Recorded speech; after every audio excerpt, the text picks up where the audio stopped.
Because I don't know if he internalized it, but I internalized how secure of a man that is.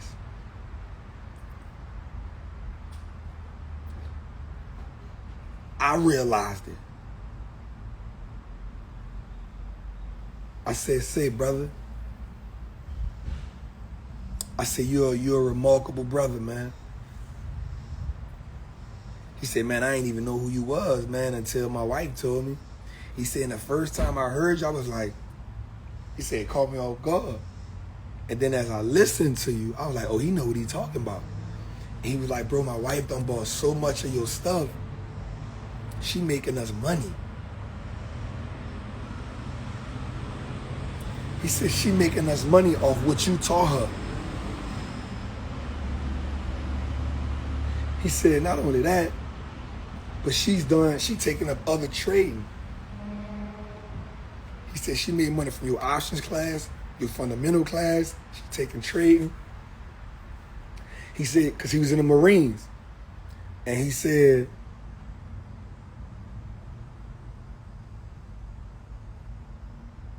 when she told me she wanted to do this full time, he said, man, I told her to quit her job. He said, because I believe in her. He said, I'm going to hold it down. He said, I'm going to hold us down. He said, because I believe in her. And he told her right there in front of her face. And I watched her, like, get teary-eyed. I watched her about to cry. He was like, babe, like, I love you. He was like, man, I believe in you, man. I know you're going to change our family. So I ain't tripping. I'm going to grind till you get it right. Like, that's a different type of man. That's a man that understands. And then when she walked away, he was like, bro, Trav, like, I appreciate you, bro. He was like, bro, I appreciate you. He said, bro, like, just talking to you, listening to you. He said, bro, you a different type of man. You got something special. Bro, it's more than about money from what you teach us, bro. Like, we watch you religiously now. That's who we on. That's who we on. So I want us to understand, right? I want us to understand as a community what we doing here. I want us to understand as a community,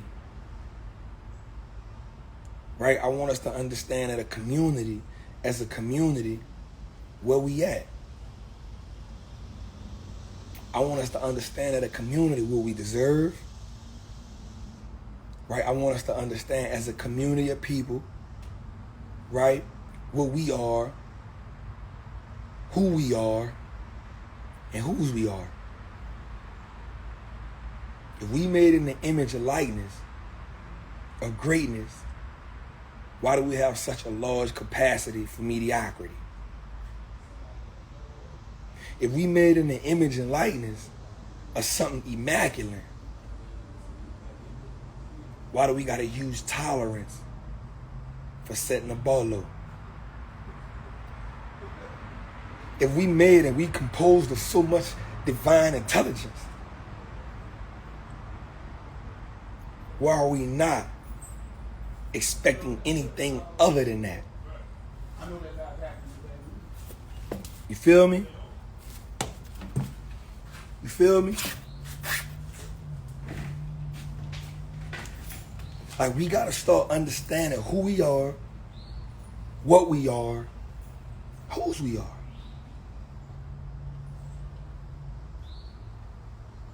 And you start by getting to the core. You got to get to the core. What you settling for? Why your tolerance is level? Why your tolerance level for greatness is so low? Why your tolerance level for greatness is so low when you see so many people out here accomplishing great things that look like you, talk like you, walk like you, sound like you, dress like you, been through what you've been through, feel what you feel. Why your tolerance level so low? Why your capacity for wealth, why your capacity is so small? But yet your capacity for tolerance, your capacity for poverty is so large.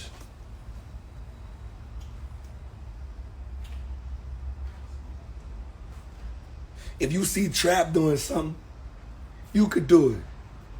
I was homeless, y'all. I use that as motivation instead of a sob story. I went to prison at 16. I use that as motivation instead of a sob story. Right? Right? We got to start using the adversity that we go through as the fuel that propels us instead of the anchor that weighs us down. Life is beautiful. Life is amazing. Life is abundant. But the only way you see that is if you change your perception and you change your philosophy.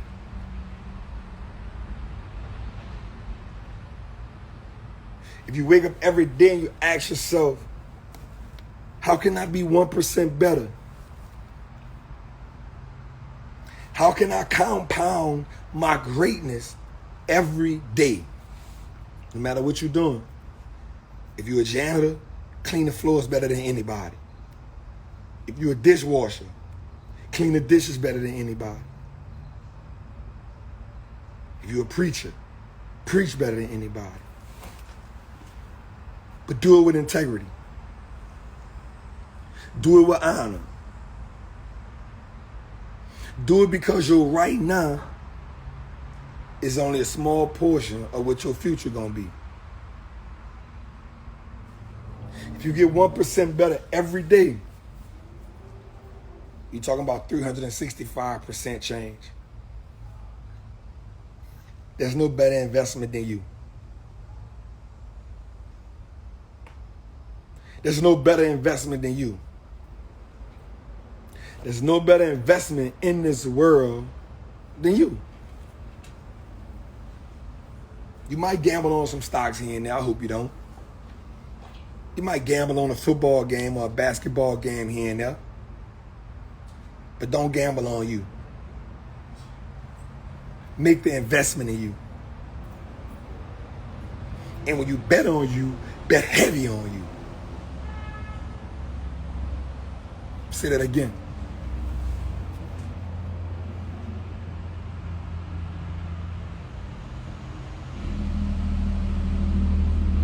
You might gamble on a stock here and there. I hope you don't. You might gamble on a game here and there. You might gamble on a card game or a coin toss here and there. But don't never gamble on you. Invest in you. But when you go in on you, you go all in on you. I'm talking about all in. Cash all the chips. Put all the chips on the table. You want to live this life in the fullest manner you can live it. And so when you left InvestFest yesterday, this weekend, I hope you left with a new mindset. I hope you left with a new sense of self-worth.